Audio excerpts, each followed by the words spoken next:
এটা কথা মই নিশ্চিত, সেয়া লাগিলে পঢ়াৰ ক্ষেত্ৰতে হওক অথবা অন্য কিবা কাম কৰাৰ ক্ষেত্ৰতে হওক, আমি প্ৰায়ে শুনি আহিছোঁ আমাৰ দায়িত্বভাৰ গ্ৰহণ কৰা জ্যেষ্ঠসকলৰ পৰা যে ভালদৰে কৰ, মনোযোগ দি কৰ, মন দি পঢ়। কিন্তু আজিলৈকে স্কুলতে হওক অথবা ঘৰতে হওক কোনোৱে শিকোৱা নাই যে মনোযোগ কেনেকৈ দিব লাগে।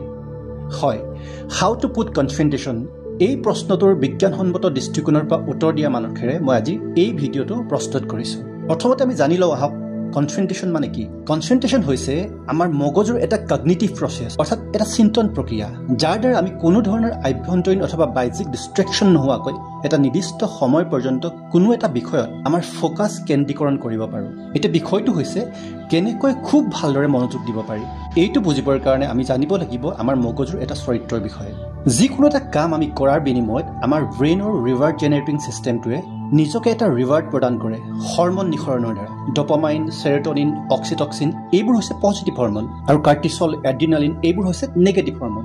আমি যেতিয়া ভাল বিহেভ কৰোঁ, আমাৰ ব্ৰেইনটোৱে পজিটিভ হৰমন প্ৰডিউচ কৰি আমাক ভাল কাম কৰিবৰ বাবে আৰু এনকাৰেজ কৰে এজ এ ৰিৱাৰ্ড, আৰু যেতিয়া বেয়া বিহেভ কৰোঁ তেতিয়া নেগেটিভ হৰমন জেনেৰেট কৰি পিনে আমাক ষ্ট্ৰেছফুল কৰি তোলে। কনচেন্ট্ৰেশ্যন বা মনোযোগ দিয়া কাৰ্যটো হৈছে আমাৰ কনচিয়াছ মাইণ্ডৰ এটা কেৰেক্টাৰ, আৰু কনচিয়াছ মাইণ্ডটোৱে তেতিয়ালৈকে এটা বিষয় বা কামক ইম্পৰ্টেণ্ট বুলি ৰিকগনাইজ নকৰে যেতিয়ালৈকে আমি লজিকেল ৰিজনিঙৰ দ্বাৰা নিজকে বুজাই নিদিওঁ যে সেই বিষয় বা কামটো আমাৰ কাৰণে কিমান বেছি গুৰুত্বপূৰ্ণ।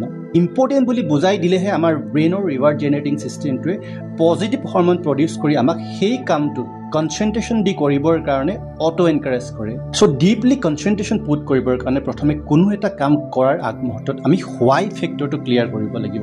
কামটোৰ পৰা হ'ব লগা বেনিফিটখিনি আমি লজিকেল ৰিজনিঙৰ দ্বাৰা নিজকে বুজাব লাগিব, অৰ্থাৎ নিজৰ গ'লটো আৰু হোৱাই ফেক্টৰটো মাষ্ট ক্লিয়াৰ হ'বই লাগিব। দ্বিতীয় কথাটো হৈছে হেল্ডি এনভাইৰনমেণ্ট এটা ক্ৰিয়েট কৰা, যাতে অধ্যয়ন কৰি থকাৰ সময়ছোৱাত বা কামটো কৰি থকাৰ সময়ছোৱাত আপুনি বাৰে বাৰে ডিষ্ট্ৰেক্টেড হৈ নাযায়। বাৰে বাৰে ডিষ্ট্ৰেক্টেড হৈ থাকিলে কি হ'ব যে আপোনাৰ ফিজিকেল বিহেভিয়াৰবোৰ চেঞ্জ হৈ গৈ থাকিব, আৰু তাৰ লগে লগে আপোনাৰ ব্ৰেইনটোৱেও অটো ছাজেশ্যনৰ দ্বাৰা বুজি উঠিব যে আপুনি কৰি থকা কামটো আপোনাৰ বাবে ইম্পৰ্টেণ্ট নহয়, যিহেতু আপুনি কনচিয়াছলি ডিষ্ট্ৰেকশ্যন ৱেলকাম কৰি আছে। ভৱিষ্যতে যেতিয়া পুনৰ আপুনি সেই কামটো কৰিবলৈ বহিব, আপোনাৰ ব্ৰেইনটোৱে নেগেটিভ হৰমন ৰিলিজ কৰি আপোনাক ষ্ট্ৰেছফুল কৰি তুলিব, কাৰণ পূৰ্বতে আপোনাৰ ব্ৰেইনত ইনষ্টল হোৱা ডাটা অনুসৰি আপোনাৰ ব্ৰেইনটোৱে পাৰ্টিকুলাৰ কিছুমান নিউৰলজিকেল পেটাৰ্ণ ব্ৰেইনৰ ভিতৰত ডেভেলপ কৰি থৈছে, আৰু সেই পেটাৰ্ণ অনুসৰি এই কামটো যিহেতু পূৰ্বতে ইম্পৰ্টেণ্ট নাছিল, বৰ্তমানেও তাক ইম্পৰ্টেণ্ট হিচাপে একচেপ্ট নকৰে, বৰঞ্চ ৰিজেক্টহে কৰিব। সেইকাৰণে পঢ়া কামটো বহুতৰ কাৰণে ষ্ট্ৰেছফুল হৈ যায়। চ' সদায় ডিষ্ট্ৰেক্টেড নোহোৱাকৈ এটা হেল্ডি এণ্ড ফ্ৰেণ্ডলি এনভাইৰনমেণ্ট আপুনি অৰ্গেনাইজ কৰি ল'ব, যাতে আপুনি খুব ভালদৰে পঢ়া শুনা কৰিব পাৰে।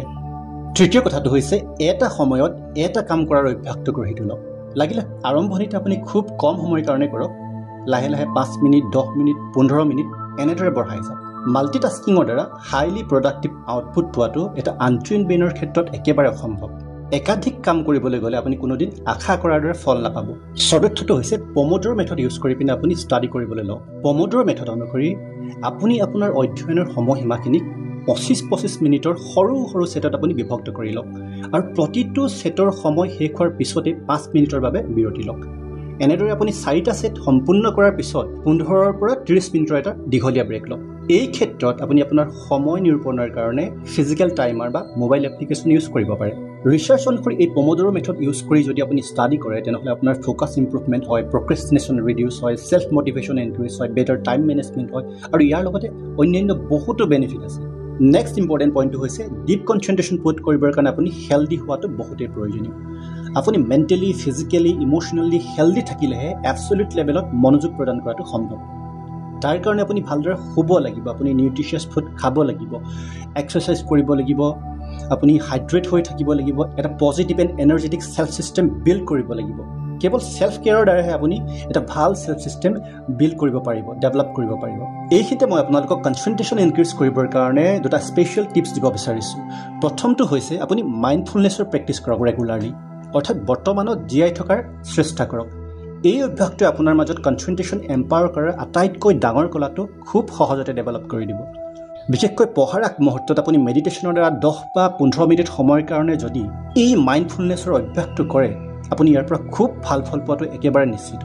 দ্বিতীয় কথাটো হৈছে আপুনি বাইনোৰেল বিট শুনি বা চাউণ্ড থেৰাপি লৈও অধ্যয়ন কৰিব পাৰে। বিশেষকৈ যিসকলৰ মন পঢ়াত একেবাৰে নবহে, তেওঁলোকৰ কাৰণে ই খুব ফলদায়ী হ'ব।